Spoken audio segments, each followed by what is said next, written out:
Good evening. Welcome to all of you. My name is Penny Wright, and on behalf of all of us here at the Rogers Memorial Library, thank you for coming tonight. First, our heartfelt thanks to Tor Forge publisher Kathleen Doherty for making tonight's program possible. Thank you. Please.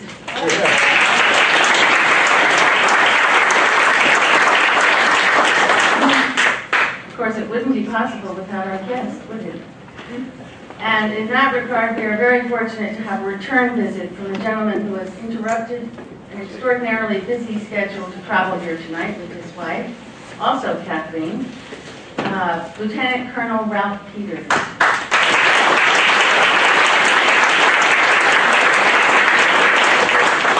Ralph Peters has distinguished himself not only with his military service to our country, but as an admired Fox News strategic analyst, a widely published columnist, and the author of 28 books that are critically praised, the latest of which you may buy tonight if you like. And actually, it's called The Damned of Petersburg. We want to thank William from Southampton Books for coming over here to sell books this evening. And afterwards, by the way, Ralph Peters would be happy to sign anything that you wish to purchase. And they are donating copies of these books to the library as well. Ralph Peters has been called the finest Civil War novelist writing today by the New York Journal of Books. He also writes under the name Owen Parry. He is a three-time winner, the only one in history, of the American Library Association's W. Y. Boyd Literary Award for Excellence in Military Fiction.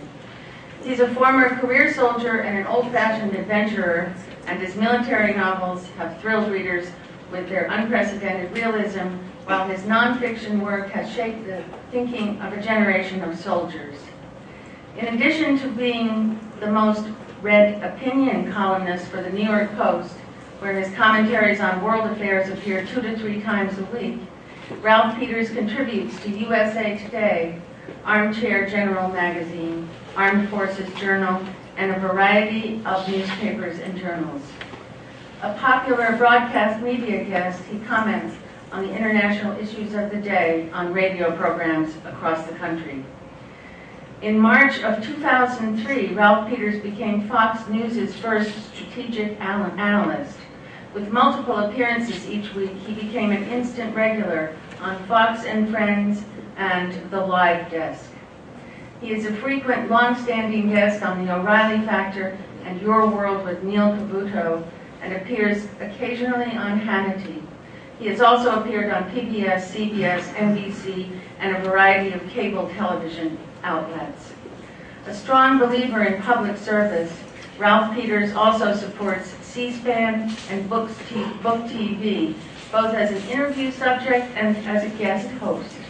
He continues to work closely with our armed forces and speaks regularly to military audiences.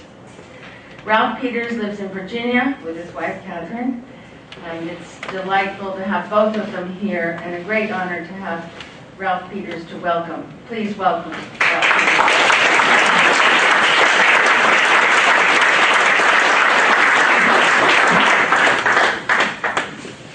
Penny, thank you very much for the intro. Had I written it, it would have been much shorter.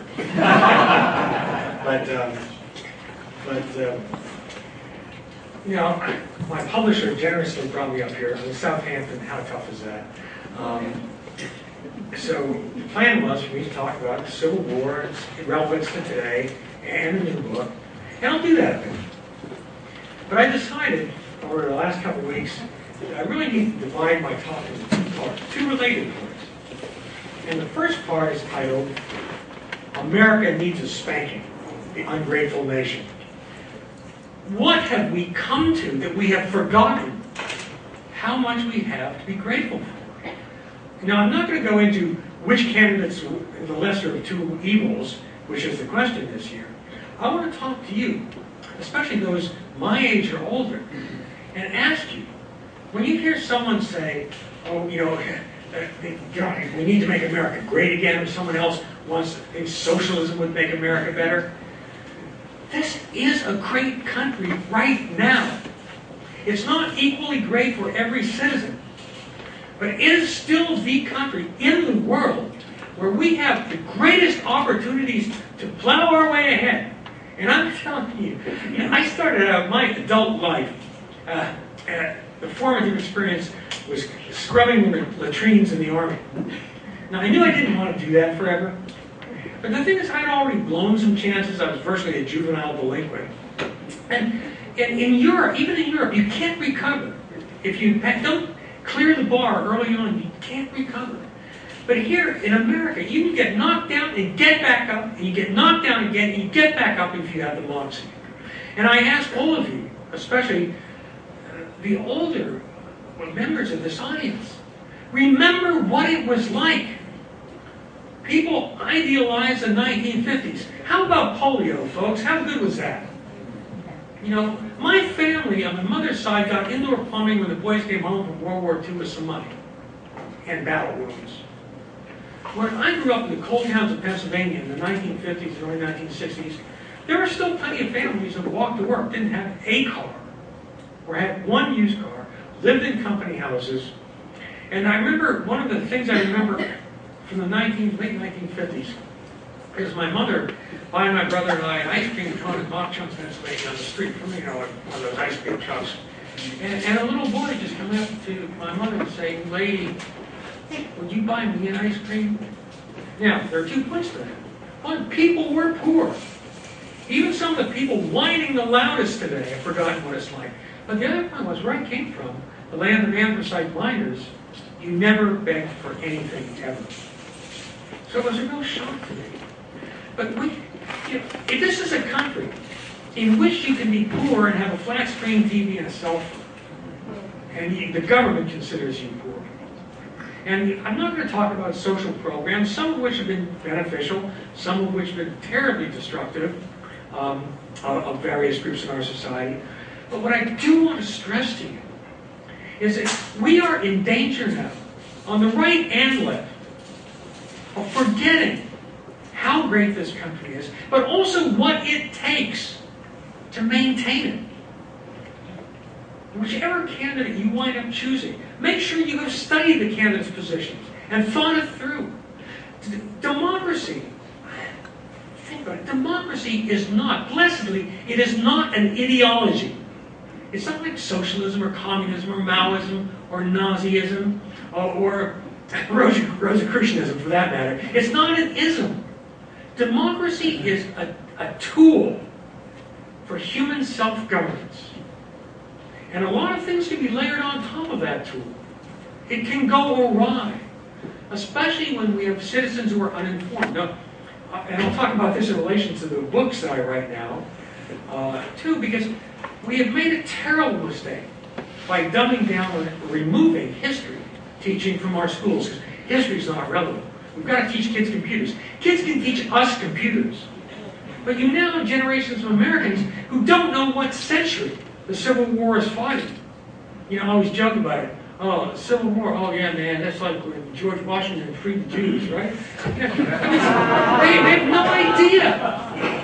And even adults, you've heard them say over the last several years, our country's never been so divided.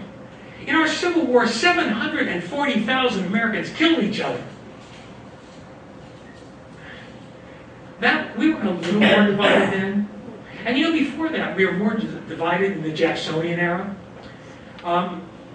In the 1880s and 90s, we went through waves of depressions that divided America. Probably nobody's old enough here to remember, but the Great Depression, that was, after the Civil War, the most divided period, where even people really believed that communism was the solution, and other people, like Charles Lindbergh, who looked to the Nazis. And Lindbergh was a patriot, but he fell for it. In times of strife, real strife and disturbance, or those whipped up by demagogues, right or left, it's so easy to fall prey to the simple answer. Remember, the word con, a con man, comes from confidence man. Somebody who promises you the free Cadillac, just wants a little something up front. There are no free Cadillacs, folks. although we're in this, I'm being so down market. No free Bentleys, I'm in Southampton. But in this country, as citizens, we not only have a responsibility to vote, but to know for whom we're voting and why. And again, democracy is terribly hard. And what disturbed me very much is that, as many of you know, I have strong opinions, very strong, on the security of affairs, protecting this country. I'm considerably to the right of Attila the Hun.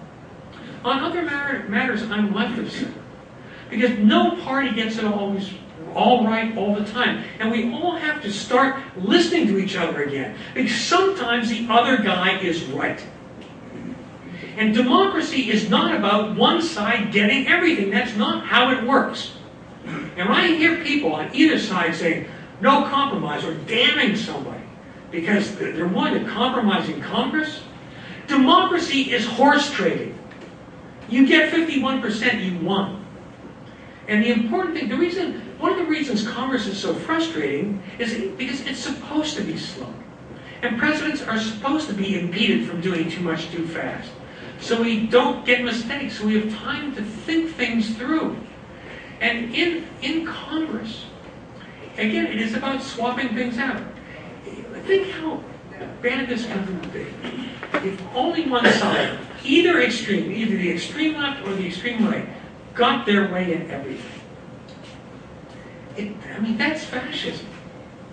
It's not how we're supposed to work. And so when we as concerned citizens, left or right, we have issues that are really important to us.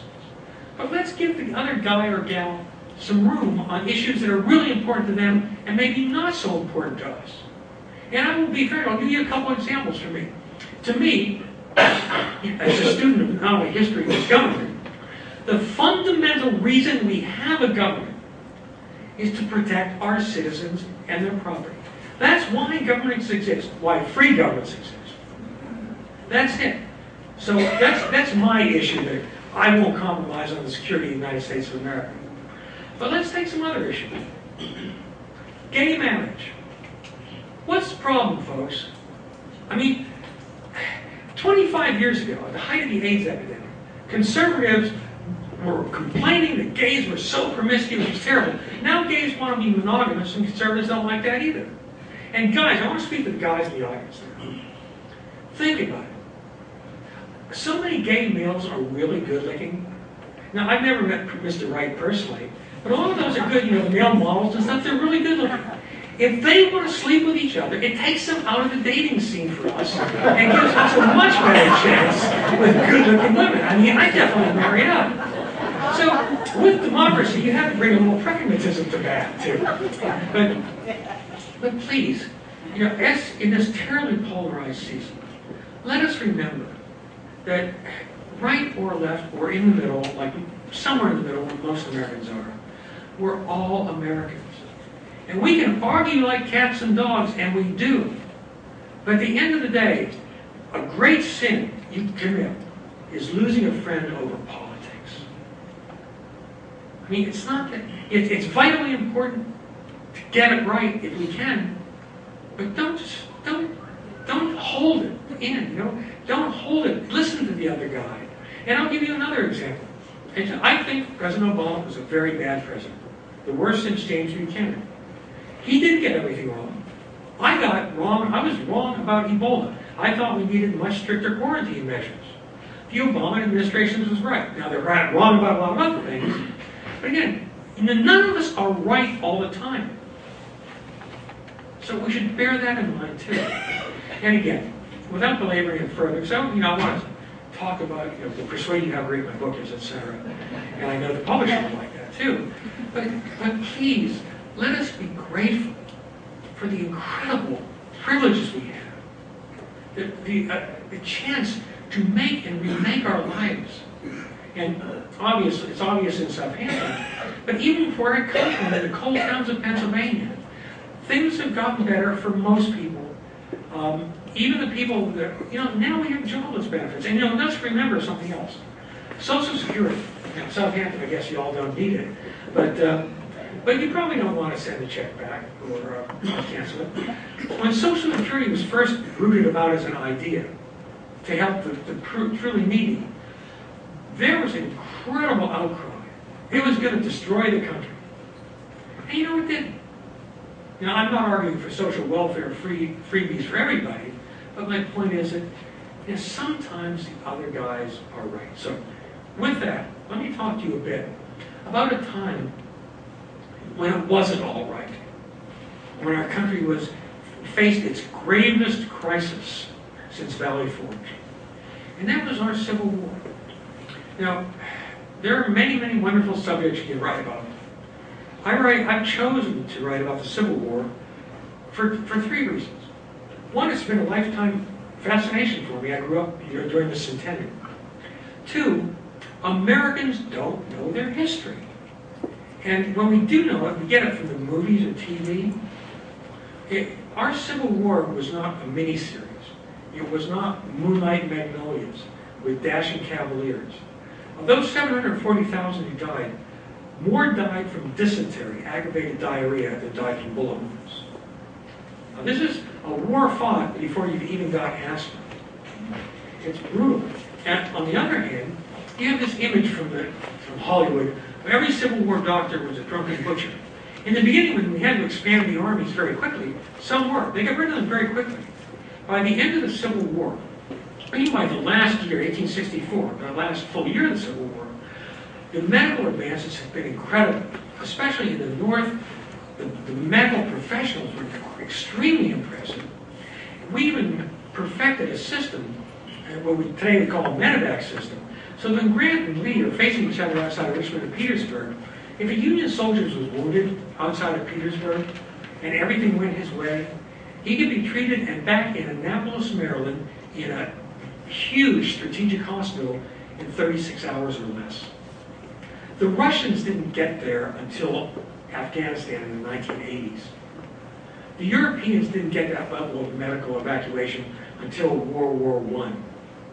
So I mean, there are all these myths, and that's not the most pertinent myth by any means.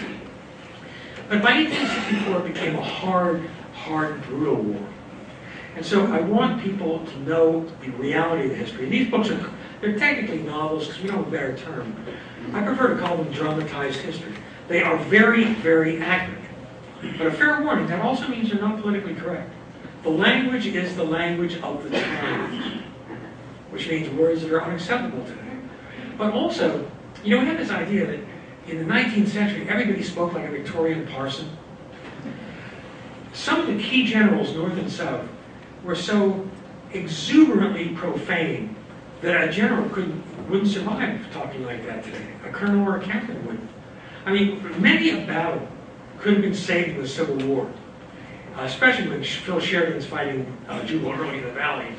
If the armies had just lined up and General Early and General Sheridan marched out and had a cussing contest and let the soldiers vote. Interesting, and I don't want to belabor that point either. All those four-letter words, it's amazing how many times you can misspell them in letters home. But those words, they go back to Chaucer and beyond. And they are amazingly robust part of the English language. There's only a single modern upsetting I have never seen in the Civil War letter or diary ever, and that's one that speaks about somebody's very close relationship with their mother. But other than that, you will hear every possible term, and that's again not to belabor. It's not on every page of my books, but I'm trying to prepare people because I don't want to sell anything under false pretenses. So these are brutal books, but they're honest about a bitter part of American history. And this Civil War, it's such a complexity, it's so rich in character. And that's another thing that draws me. And by the way, the third reason I write them is because I want to educate Americans in a way that people can digest. So that you don't want to write something that's just dry and full of footnotes. I want to do something that's accurate but exciting to read. But characters, let me talk about a few characters, how fascinating they are. I can't understand why anybody would want to make up a novel about the Civil War, make up characters. North and South, and by the way, when I try, I'm a Yankee from Pennsylvania. I have lost an ancestor in the Civil War. But when I'm writing about the Southerners, I have to try to understand their viewpoints. It's the same when I'm talking about politics today. What does it look like from the other guy's side? As an intelligence officer, the greatest gift I had was a knack for seeing things through the other guy's eyes. And so that's what I'm bringing to bear on these. But how different it was. Because we expanded the Army so quickly, north and south, there was much more tolerance for eccentricity. And these are also very much books about leadership, with uncanny parallels to today, because some things don't change. We think of ourselves as we are the modern people, and truly, those of us in this room, we've seen miracles in our lifetime, from medicine to the internet, but nobody ever thinks that, gee, we live in the olden times. And the two generations that would fight the Civil War, the leaders and the led, in their lifetimes, they had seen revolutions that in many respects dwarf those of our own time. Remember, steam power really only comes into its own in the early 19th century. And it's the 1840s before you have reliable steam travel across the Atlantic. But you also have, invented in the 30s, but widely spreading like wildfire in the 1840s, the telegraph. You think the internet's hot? The telegraph is the first tool in human history that collapses distance. The first tool that lets us communicate near instantaneously over thousands of miles. There's a transatlantic cable laid just before the Civil War. It breaks, so they can't use it to report the Civil War, and it's replaced later. But these people have seen the rise of steam power. You're no longer at the subject of the winds when you sail the seas or manpower rowing. You're powered by steam. And the railroads, all of this, they're incredible advantages for the North, by the way, because the North wins not just ultimately because U.S. Grant is a visionary, the first truly modern general, but the North wins from wealth. It wins from manpower, but it also wins from education. In 1861, when the war starts, literacy rates in 4 New England states, Maine, Massachusetts, Connecticut, and I think it might have been New Hampshire the fourth, male adult literacy rates are above 99%. That's much higher than this today. Think about that. One of the ways the North won was they had better clerks. The books are full of the battles and violence. But what really wins it, that you win if you can fill out the forms better. And the South, North Carolina, average male literacy in the eve of the Civil War was about 72%. And it was actually a much lower standing. Now, you can be incredibly brave. You can be a great shot, a good foot soldier, and be totally illiterate. Well, but you can't be a supply sergeant who has to fill out forms, or a first sergeant who has to fill out rosters. So the North wins the forms filled out in triplicate, among other things. But the characters are so wonderful. All these books are full of them. They weave in and out. It's a cycle of books, not a series. It goes from Gettysburg to this is the fourth one, and now goes to Appomattox at the end of the war.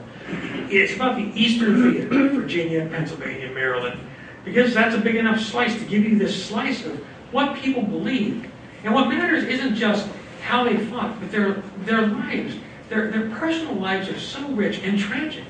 These are men seeing incredible carnage on the battlefield, but what brings them to tears is news from home that their children have just died from scarlet fever or diphtheria. Warren Jefferson Davis, president of the Confederacy, his 3 or 4-year-old son just falls off a balcony. And it brings it home very personally. Men like Wade Hampton. Wade Hampton, fascinating character. I'll start with him. Wade Hampton comes from, he's a South Carolinian family, also has plantations in Louisiana and Mississippi. They're considered the richest family in the South. But where is their wealth? Land and slaves. And Wade Hampton recognizes he's a world traveler. He's had dinner at Blenheim Palace with the Churchills. He's had dinner with the Prince of Wales. He knows Paris very well. He knows the North. He knows how powerful it is. And he knows slavery is doomed. But like many of the more enlightened Southerners, he has no idea how to get out from under it. Because when his father dies, he finds out that far from being rich, well, his father has a cellar full of good wines, a library of 10,000 books, all these plantations. there's no money. And Wade Hampton, in the South Carolina legislature, remember the South Carolinians, they're the ones who started all. And he goes to the legislature when they're debating secession, and he makes an incredibly brave speech. And he knows he'll be damned for. But he says, we cannot do this. It is foolish. We must preserve the Union. And we must work on the problem of slavery, the challenge. Well, he's voted down and shouted down. But when war comes, an interesting thing happens. Politicians are politicians. There are good ones, but many of those who shout the loudest are the ones who don't pay the dues. And so many of the firebrands in the Southern legislatures, they don't sign up to be captains or colonels or generals. They don't go to war. Their sons don't go to war. Wade Hampton went for his state and his family. Robb E. Lee opposed secession. He went with his state and his family. Jubal Early opposed secession in the Virginia legislature. He went with his state and his family. So the motivations are often very complex.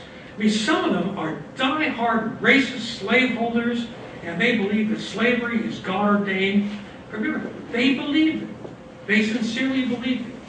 And it's an old Hollywood rule. Nobody thinks they're a villain.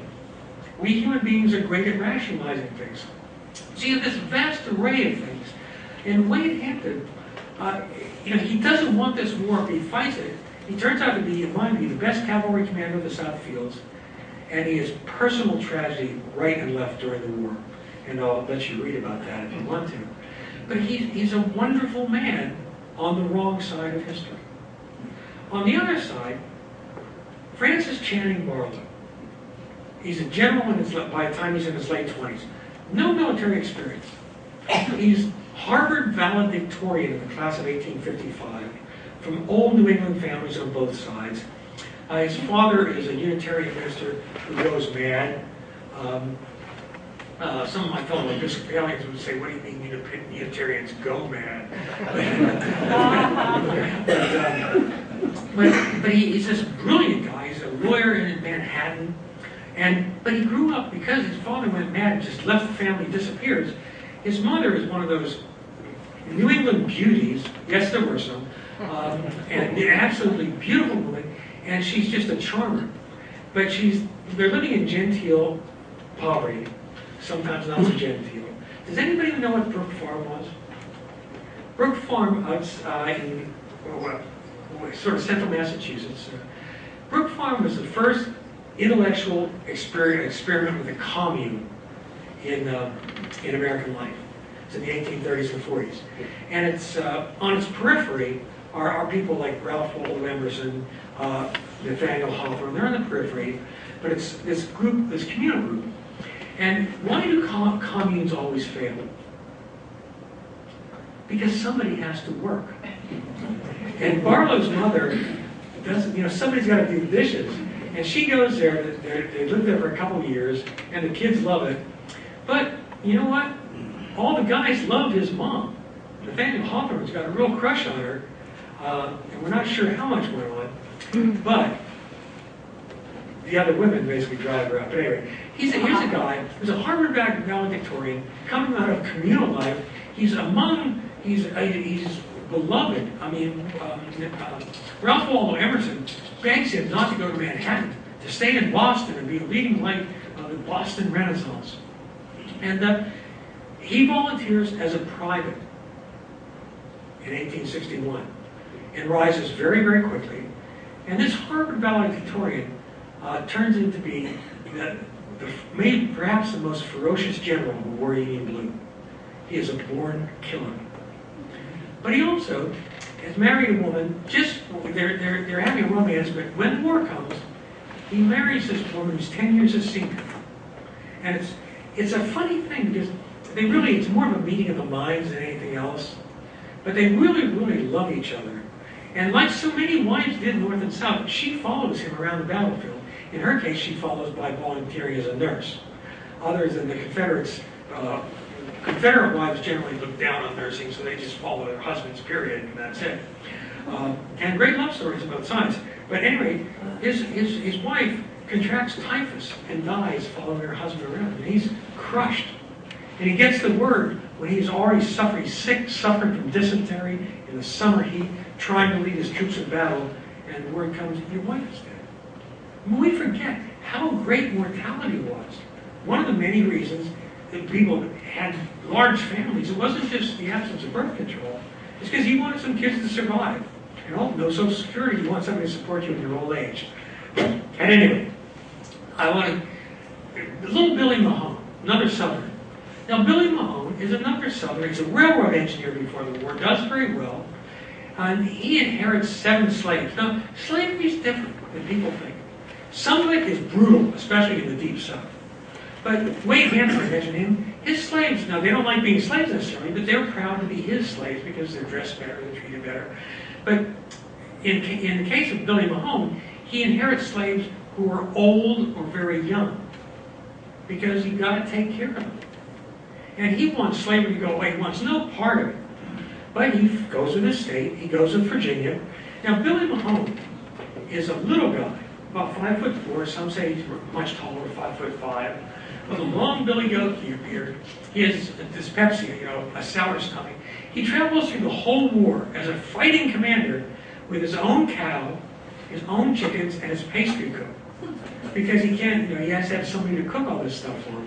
And he's this little guy, and his soldiers always say, little Billy, now, he's every inch a soldier. Just ain't many inches of him. But Billy Mahone, who figures in this book, he's also got a great love story with his wife, Otelia. Now, Otelia is a difficult woman, and he loves her for it. And a lot of these people are very, very well read. And the South, Walter Scott's big. But they've read, Barlow's read German philosophy. They can quote Shakespeare. Another Confederate general in the bleak winter of 1864-65 entertains his officers by reciting Shakespeare and Milton at great length. Now, I get the Shakespeare, but you know, when it comes to Milton, Samuel Johnson summed it up. No one ever wished it longer. But at any rate, they're a very literate generation. But anyway, Billy Mahone, his wife Otelia, when he does what no one has done before, what everybody said couldn't be done before the war, he builds a railroad through the Great Dismal Swamp in southern Virginia. It's an engineering marvel. And he and his wife go through there. You have to have water stops for the locomotives, and little hamlets grow up around them. And they name all these hamlets after places in Walter Scott novels. So you'll have, I'm blanking out on some of the names, but in Southern Virginia now, you've got all these names from Walter Scott's historical novels. They get to a station, they can't agree, they're arguing about the name of it. So Otelia says, we'll call it Disputanta.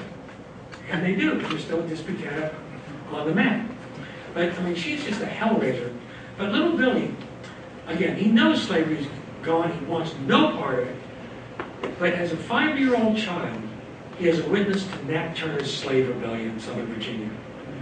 And he remembers his father rowing the family, desperately rowing them out in the middle of the river to escape the marauding slaves who, you know, slaves certainly had grievances, but Nat Turner's rebellion was really, really, really brutal. And so when this book opens with something called the Battle of the Crater. And at the Battle of the Crater, you had people kind of know it. It's sort of this Cold Mountain movie starts out with a dramatization of it. They think they know it, but it was actually perhaps the ugliest racial massacre in American history. And I'm going to tell you why I say that. And you know, the books are brutal. By 1864, by the summer, what are called the U.S. colored troops, the USCT, black troops, are arriving on the battlefield in large numbers for the first time. And out west, some are surrounded in a place called Fort Pillow. They surrender, and the Confederates massacre them after they've surrendered. Just kill them all in cold blood, or hot blood, perhaps. Well, at Petersburg, it's really a prefiguration of World War I with trench lines and barriers and rapid-fire weapons and longer-range artillery coming in. And there's bloodbath after bloodbath as the Union tries to pin Lee, and Grant and Meade are trying to crack it down. So some miners from my home county in Pennsylvania come up with the idea of, well, we'll tunnel under the Confederate lines and we'll blow up a mine packed with powder. Now, the miners do their part well, and the mine is eventually going to blow up, and it's incredibly devastating. It shocks even the Union troops. But to after the mine blows up, there's supposed to be an attack through to break the Confederate lines and win the day. And these new U.S. colored troops, the black troops, are trained especially for it. And they're trained and they want to do it. They want to show that they can fight. But in 1864, the big issue was Lincoln's re-election. And everybody starts worrying, well, if the black troops are sent in and they're massacred, the abolitionists of the North will go nuts. They'll field another candidate or won't vote for Lincoln. So at the last minute, they take out these black troops who have trained for this specific complex mission. And it's in something called the Ninth Corps they're in with 4 divisions. You take the black troops out. So General Burnside, the Corps commander, is ordered he says, put your best division in, make them go in. He has just, 36 hours warning. And Burnside's a nice guy, but he's incompetent. But he's a general because he's a key Rhode Island politician. And Lincoln needs Rhode Island. So instead of sending his best division in, he has his division commanders draw straws. And the one who draws the short straw is a New York politician named Ledley, who's already screwed up one battle on the North Anna because he was drunk. And he's going to turn out to be drunk again. He sends, after this mine blows up, and it tears an enormous hole in Confederate lines, blows hundreds of soldiers away, blows cannons 100 feet in the air, so terrifying that the Union troops are supposed to attack into it. They start running away. They're gathered back up, they go in. But they don't, they're supposed to go around the crater. Then they go in, they get trapped in there. It's a mess. It turns into hours of grueling slaughter. And finally, the North decides, well, gotta send in the black troops after all. But the mission for which they trained is overtaken by events. Now it gets ugly, because these black soldiers have heard about the Fort Pillow massacre. They charge into battle against the Confederates, shouting, "Remember Fort Pillow, no prisoners. Show the black flag, no quarter." And when they attack, they're angry about that massacre. They won't take Confederate prisoners. Their white officers can't control them. They start slaughtering people, mutilating bodies. Well, who is ordered up by Lee to rush his forces up and counterattack? Little Billy Mahone. He doesn't have the slave holder gene. He's not a terrible racist like some are, but something snaps, and I think he's flashing back to that day during Nat Turner's rebellion when he's 5 years old and terrified, and his father's rowing the family out in the river to escape the slaves. And he gives the order, and his soldiers are furious. They've heard about the bodies being mutilated. So he gives the order, no prisoners, no quarter. And they go into the Confederates, and the black soldiers are fighting. Some run away. Others fight absolutely ferociously.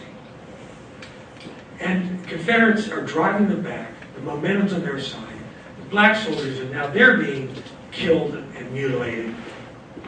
And it gets worse. It's clear that the Confederate counterattack is going to succeed. And these thousands of Union soldiers, white Union soldiers, trapped in this pit, the crater, they know they're going to be captured. They're worried about what the Confederates might do to them. White Union soldiers start shooting black Union soldiers in the back, or black Union soldiers as they're retreating. And imagine what a shock that must have been for the black troops.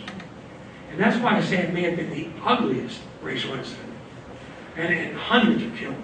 Thousands are killed and wounded overall. But it's really grim. It's so bad that the Confederates call it off first. They say, no, Billy Mahone gives the order, no, stop this. Take prisoners. And the Union soldiers, not all Union soldiers, not by any means, not all, but enough to really create a bloodbath. And it's so bad that when the Confederates finally storm into the crater and are taking all the Union soldiers prisoner, one Union officer, we don't know what his name was, trying to ingratiate himself to the Confederates, draws his Colt revolver and shoots an unarmed black Union soldier. The Confederates are so disgusted they shoot that Union officer down. But I want to read you something about just 2 pages, if you'll allow me to try to give you a feel. It's not the most brutal part of the book by any means, but what it was like. This is a real historical figure, and it's my elaboration on what we know about him.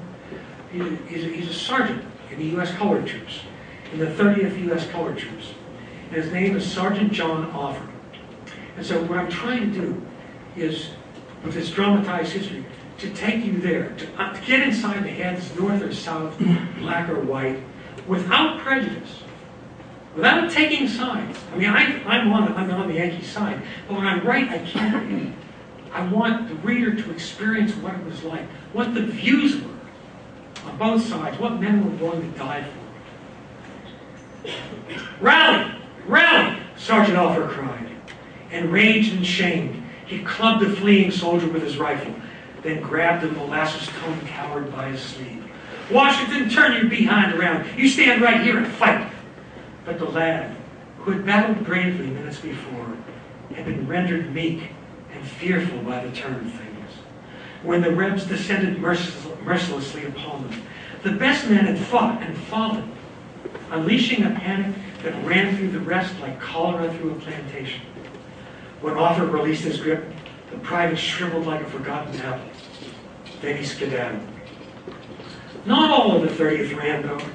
Even now, men fought. Offer gave up his attempt at rallying others, and face bleeding and uniform torn, rejoined those with deep down strength to fight on. A few of the white officers had run too, but most had either died or stayed with their charges. They tried to give orders, but could do no more than hold some survivors in place. Bitter-hearted, disappointed black men, firing and reloading and firing again, shooting toward wicked enemies yards away, unwilling to be made less than they had come to believe they deserved to be, their embarrassment as fierce as the mark of Cain. Enemies? Despite his share of trials and tribulations over the years, despite a lifetime of seeing in men's eyes and hearing in their voices how little they valued him, John Offer had never grasped how many lurking enemies he faced. All because of the color of his skin, a curious, incidental, indelible thing. He had known the Reds for his foemen, but the shock of his life had come as the 30th first fell back, fighting sharply as it withdrew, only to meet volleys from the rear as men in the same blue uniforms shot down colored troops and cursed them, even bayoneted them, driving them off in slack-jawed, wide-eyed mortification and damning them for their blackness. Should have been comrades had shot them down like dogs, and the Rebs to their front, and murdered them like varmints. All a man could do was run or fight. Sergeant Offer chose to fight, but the stripes on his sleeves burned his flesh. Confidence gone, he clung to a heathen rage. The rump of the 30th was pushed back from the last trench. The stalwarts broke into two parts. Most of them, Offer among them, withdrew down the slope toward the old lines, attempting to show some last discipline, some ragged display of pride, while the remainder were forced toward the boiling pit, where no man was welcome. When Offer reached what passed for safety that day, tears scorched his face. He was embarrassed until he saw his captain, a white man, bawling like a child. The sight dried his tears instantly, enraging him worse than the Reb the savagery had done, worse than the treachery of his fellow Yankees. He would have liked to slap that boy, to redden his smooth white flesh with a hard hand, to tell him, you don't know one thing, not one thing how it's like, how a man been lifelong kept down, valued less than a rich man's dog, skills honed high and honest, and still judged less than those of a white-skinned drunkard or a thief. You don't know what it's like. No, you don't. Because for you, this here is a high and noble cause. Way you go talking. But you're still white, and you're still the master. But unto y'all comes a day, and maybe soon, when none of us let it be that way, not anymore. He seethed and sat down as white provost guards drove his brethren back to their ranks, prodding them with bayonets and glow words. All of it unneeded, but satisfying to those white men in blue who had not even fought. Smearing away tears with the back of a paw, Offer's captain came over to him, squatted down, and laid a hand on his shoulder. You did your best, Sergeant Offer. Offer would have liked to strangle the boy, to mash his skull. Instead, he answered, do better next time, Captain.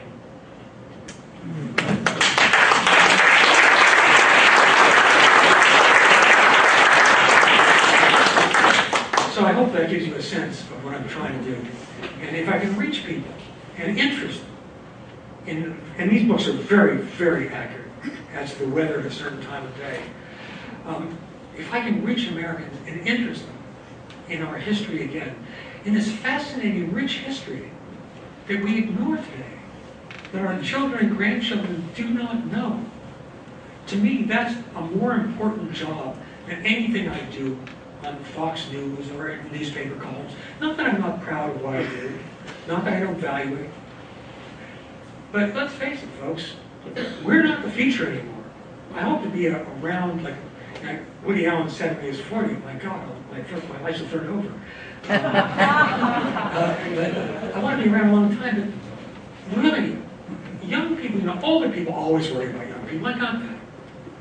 But if we do not know the realities of our history, we are, as I've said before, we are prey to demagogues. And if anything can destroy this country, it's ignorance and the rise of demagogues.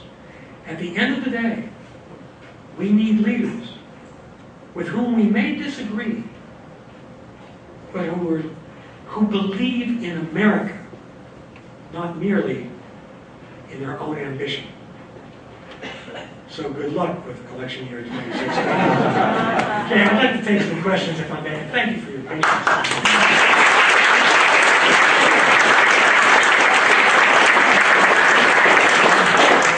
Sir. In those 2 pages, there's a lot of detail, and you talk about, or you extemporaneously spoken about, the way your research makes every fact true. Can you tell us a little bit about the development of even that short passage from the book? Sure. The question was, for those that have from that passage I read or other passages, I say it's very accurate in all the details. Well, what's the process? I said it was a very literate generation. And they wrote and they wrote and they wrote. And the best single source, well, the best official source is called, it's 138 volumes, called The Official Records of the War of Rebellion. That's all the immediate after-action reports from the battle, is correspondence between generals and Lincoln and everything else. So it gives you what people thought right then, not years after the war when they had time to pretty it up and or settle scores. But the source I like the best is, you're not going to have this in the internet age. We're going to wind up with better sources, human sources, from the Civil War than we'll have from the struggles in Afghanistan and Iraq. Because people wrote letters and they wrote diaries. And they're amazingly detailed. A classmate of Francis Channing Barlow's, Teddy Lyman, was a Boston bon vivant, rich kid, terrible gossip, but he volunteers as an aide to General Meade. And he kept a diary. Plus wrote letters home. I don't know, even in the battlefield he had time to do all this, but they're amazingly detailed. And what he gets is the interpersonal relationships. Why something doesn't happen, because some general is jealous of another general and doesn't want it to happen. And it's just great to have a gossip writing all these. But others, Clem Evans, a Southerner, who will go on to be a Methodist minister after the war, he adores his wife. They were another great love story. And he writes these lengthy letters home to her. And so these letters, and Brent Barlow writes letters home. So that's really where I start.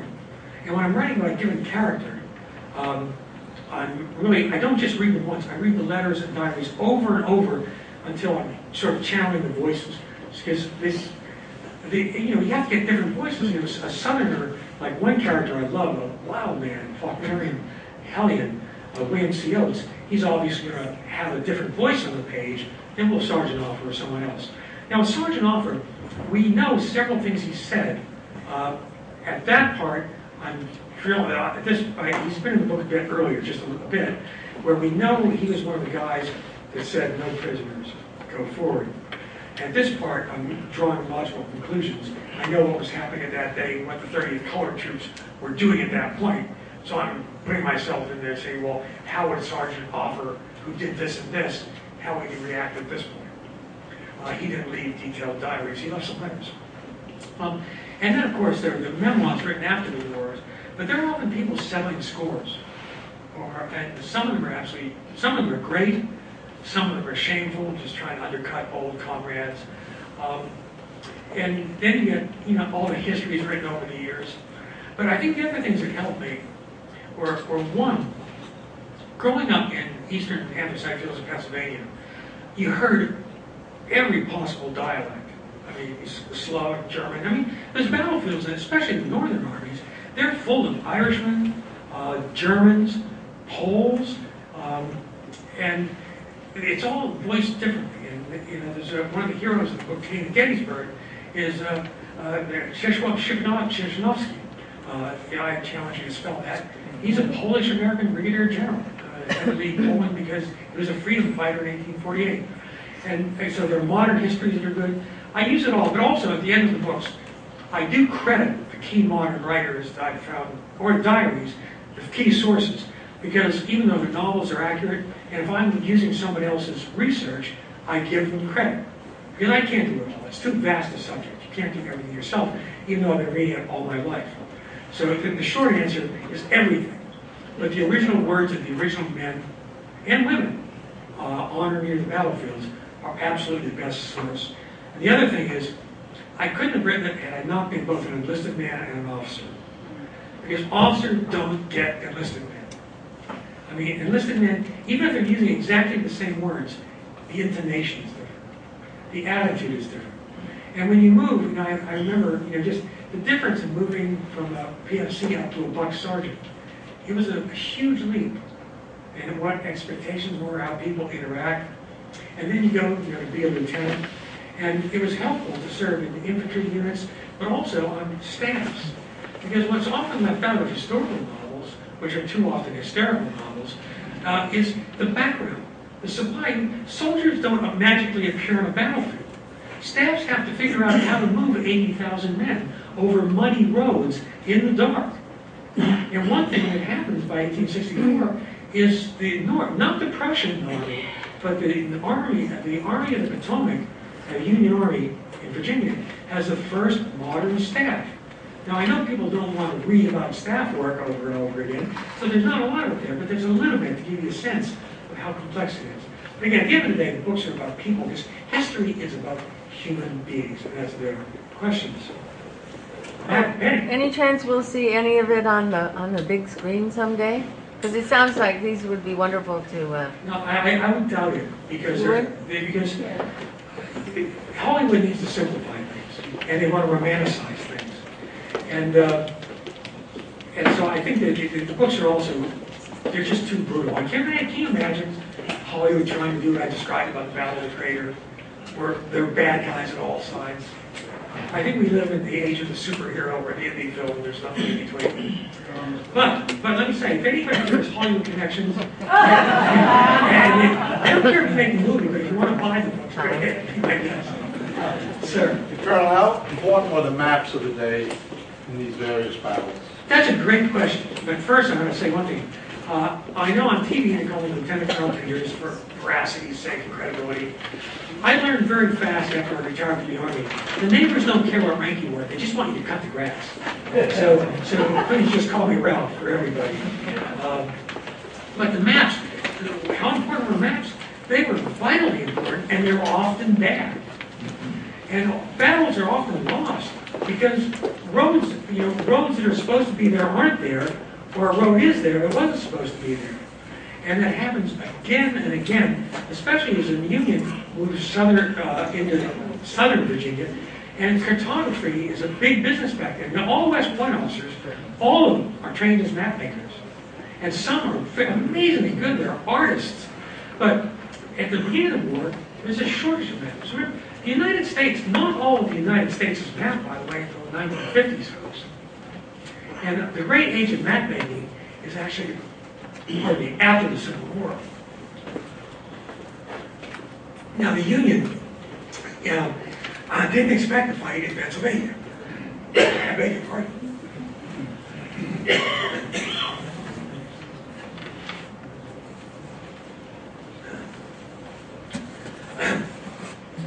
When the Union Army, when Lee rushes to Gettysburg, the Union Army has no maps of southern Pennsylvania. They're trying to figure out where everything is. Lee doesn't have good maps. That's how they clash at Gettysburg. They just come together. And General Meade, who was promoted to command the Union Army just 3 days before the battle. That's like taking over a football team 3 days before the Super Bowl. He does a brilliant job. He doesn't have the map till the evening, the late evening, after the first day of fighting. And then he has one map that has to be quickly, of Adams County, has to be quickly copied. So maps are vitally important. Jed Hotchkiss, Stonewall Jackson's map maker, who stays with the Confederate Army to the end, even his maps are beautiful. They're still in the Library of Congress. You can see reproductions of them. And his are actually extremely accurate. Jed Hotchkiss had a photographic memory. Some people do. He did. He could remember. He could look at terrain and immediately translate it into a two-dimensional map by the rules of map making. Amazing. But by the end of the war, the maps are very good and much, much better. But what they do know are where the rivers are. And they know where the rail lines are. And I said U.S. Grant, U.S. Grant's the first truly modern general. Robert E. Lee is a brilliant tactician, but he can't think much beyond Virginia. He's so in love with his home state. And the Confederacy is very fractious. They're not unified. The North has a central government. If you're a wounded soldier from Wisconsin or a wounded soldier from New York, you're treated the same, you go to the same hospitals. You have your regimental surgeon, but once you move further back to the regiment from the front lines, everybody's equal. You know, in the Army of Northern Virginia, Lee's Army and others, they have separate hospitals for Georgia troops, for North Carolina troops, for Alabama troops. Some of them share.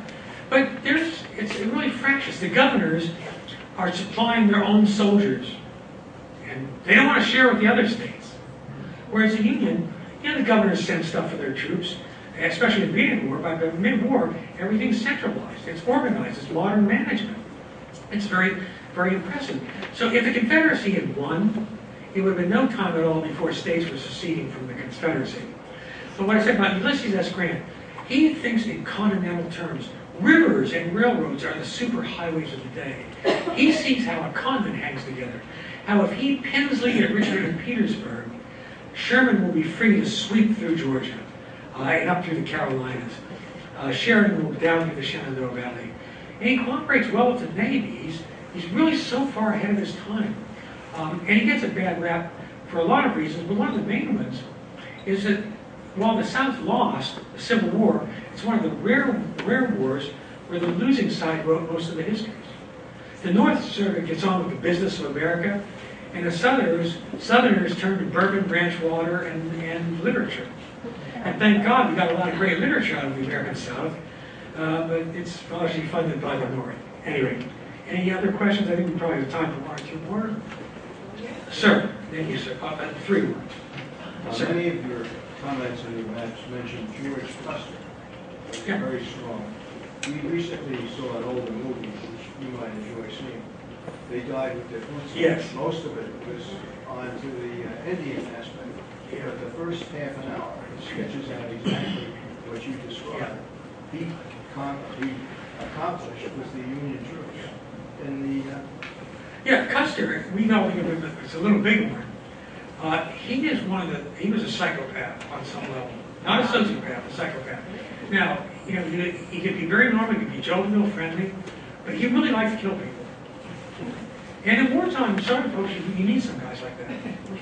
And he was a brilliant commander. He's a general at 24. And he's a just... battlefield commissioner. Yeah, well, he's a funny guy. In those days, today, generals and colonels, you kind of jockey behind the scenes for promotion. In those days, those guys are writing to the congressman, writing to the president, writing to the governor, promote me now, I'm better than the other guy. And the sightings, it's almost better because it's right in your face and it's not stabbed in the back as much. But Custer, he does lead a charmed life until a certain day in 1876. But he's not even gravely wounded at any point in the war. But at one point, he's a brevet captain.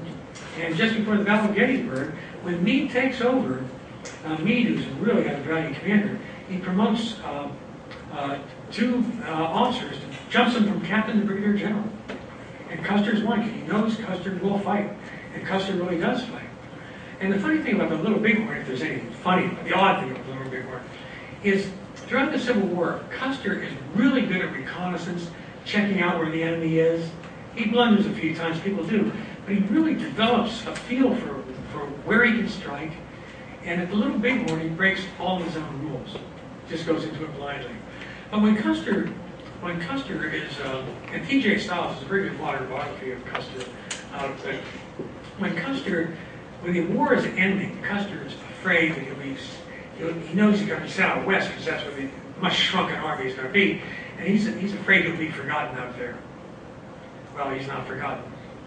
But he was an absolute brutal man. He killed white men, killed black men, killed Indians. He liked to do it personally, like with a saber, not just give orders. We would fight with a saber or a pistol. And, you know, we'd like to think that everybody in the battlefield should be moral in the Geneva Convention. You know, look, at the end of World War II, we're not talking about this. When we got to Germany, when the GIs and the generals saw the first concentration camps, after that, we never took SS officers prisoner. We shot them. They surrendered, we shot them. And that's how you do it. And Germany was much better for it. But, anyway. I'm interested in your take overall on one of the most controversial figures of the Civil War. And you've written about him, but I'd like to have your personal thoughts on Sherman. Sherman's interesting. People often call him the first modern general. He learned everything from Grant. And here's how institutions learn. It's very much about leadership. But Grant, in the Mexican War, in the late 1840s, he goes early on, fights down through northern Mexico with Zachary Taylor. He loves Zachary Taylor, who's a kind of a sloppily dressed guy who helped fellow with the troops. Grant patterns his outward behavior on Zachary Taylor. He doesn't really like Winfield Scott, with whom he fights all the way up to Mexico City. But he learns from Scott. Scott sees things that others don't. And by the way, Scott's favorite deputy is Robert E. Lee, the dashing young captain, who will become a colonel, like brevet colonel by the end of the war. But Scott, at the point, he's figuring out, how do I get to Mexico City? It's a long way. I can't bring the supplies up. There are guerrillas. So he just decides to cut loose. Mexico's wealthy agriculturally. He'll live off the land. And when that happens, the agent Duke of Wellington in London hears what Scott's doing. He's just marching off without a supply train, or without a logistics train going back to Veracruz. Wellington says, Scott is lost. Scott knew what he was doing. So Scott cuts loose, goes to Mexico City. It works. In the Civil War, Grant's out west first. They're trying to figure out how to take Vicksburg. And it's a fortress city on a bluff above the Mississippi. It's important to open that waterway for the north. New Orleans has already fallen to the north. And Grant tried, Sherman tried various things. But Grant finally thinks, I remember what Scott did. I'll cross the river below Vicksburg and just march to Jackson and double back and cut my supply lines. Feed myself off the south. And Sherman tries to talk him out. He said, Grant, that's mad. You'll be lost. But Grant does it. It's brilliant. He comes up behind Vicksburg. Vicksburg falls. It's, July 1st, 2nd, and 3rd, 1863 is the Battle of Gettysburg. July 4th, Vicksburg surrenders. That's really where the war turns. But, so what happens? Sherman apologizes to Grant. He said, no, now I understand. And so, when Sherman's facing a similar problem, he's at Atlanta, there are Confederate partisans behind him messing with the supply trains, he just cuts loose. And also, Sherman's march is often misunderstood. They didn't burn small farmers out. They burned plantations. And they did it. They were much harder, actually, in South Carolina than Georgia. Because South Carolina was the hotbed of secession. But Sherman's remark was, I'll make Georgia howl. And so he's seen as a pioneer of total war. But Grant is the guy who's the commander-in-chief in our modern parlance. It's all Grant's vision of how Hamilton hangs together strategically. So I think Sherman is a truly modern commander. He's ruthless. And we're so pampered in this wonderful country. We don't understand. The greatest immorality isn't an accidental death on the battlefield. The greatest immorality is for the United States to lose. Now, that doesn't mean you kill people wantonly, of course not. But you can't fight war court-martialing a young sergeant who made an honest mistake. You just can't do that. But anyway, Sherman thinks far ahead, but Grant is already, Grant writes clearly. His memoirs are brilliant. But when he's thinking ahead, he doesn't even have the vocabulary to articulate everything he's doing. He prefigures the 20th century. Grant is thinking not in terms of World War I, he's thinking ahead to World War II, without even realizing fully that he's doing it. Grant is a great visionary. Sherman's his first acolyte. Sir, you had a question? Could you tell us something about Forrest, Nathan Bedford? Nathan Bedford Forrest. Now, he's in the Western Theater. He's not in the books. He's called the Wizard of the Saddle. That's his nickname. He's a Confederate cavalry commander, and it was called the tactical level, or operations, lower levels, the battlefield level of the campaign. He is absolutely brilliant. But in the military, certain people are best at certain levels. And Bedford Forrest is great. He's like Custer. He loves to fight. He's slashing with a saber. He'll split people in two. He's a former slave dealer. Very, very tough. Brutal man. But at the end of the last year of the war, as the South's running out of generals because they're all charging to the front, and the gallant Walter Scott tradition, at the very end, they promote Bedford Forrest up to what we call strategic command. The department includes Georgia, Alabama, and eastern Mississippi. And when you are commanding at that level, you can't lead from the front. You got to be behind to control things, to give other orders. When the battlefield situation changes, you've got to be able to move troops around or withdraw if that's what the point is. And so by 1865, the last months of the war, General Wilson, a Northern Cavalry commander, and Emory Upton, his deputy, they whipped Forrest every time in Alabama. And they're right back. And Forrest's problem is, like at the Battle of Selma, instead of controlling things, he charges out. Now after the war, he gets really interesting, of course, because he's one of the people reputedly founded the Ku Klux Klan. Well, that's not the end of the story. He has a change of heart, and he disavows the Klan, and he wants equality for black people. He's clearly not full equality. He wants education, let them alone, let them vote. He's one of those tortured individuals who, their brief window in life where they are really good at something, warfare, happens once, warfare. But Ulysses S. Grant has failed at everything. He washes out of the pre-war army. He fails as a farmer. When the war starts, Ulysses S. Grant, former West Pointer, is a clerk in his father's shop in Galena, Illinois, because he can't really do much of anything else. His one genius is for war, and I think it was the same with Forrest. Forrest's genius was as a tactical cavalry commander, and I've actually seen it in our army today. We have what's called upper, you either got promoted, and by the way, I left the army on my own terms as a former enlisted guy. I retired 10 months after I was promoted to lieutenant colonel, because a career is like a love affair. You need to know when it's over. And I wanted to write. I had no idea how crazy the world was going to get. But I've seen people like wonderful special operators like Stanley McChrystal in Afghanistan. Stanley McChrystal was a great killer, not a psychopath, but a great special forces, a great killer. In Iraq, it wasn't the nonsensical counterinsurgency doctrine that's politically correct crap that won. But when Petraeus and McChrystal really got there, the night raids, our special operators went out and killed a lot of bad people. And that gave peace a chance, which of course was later thrown away.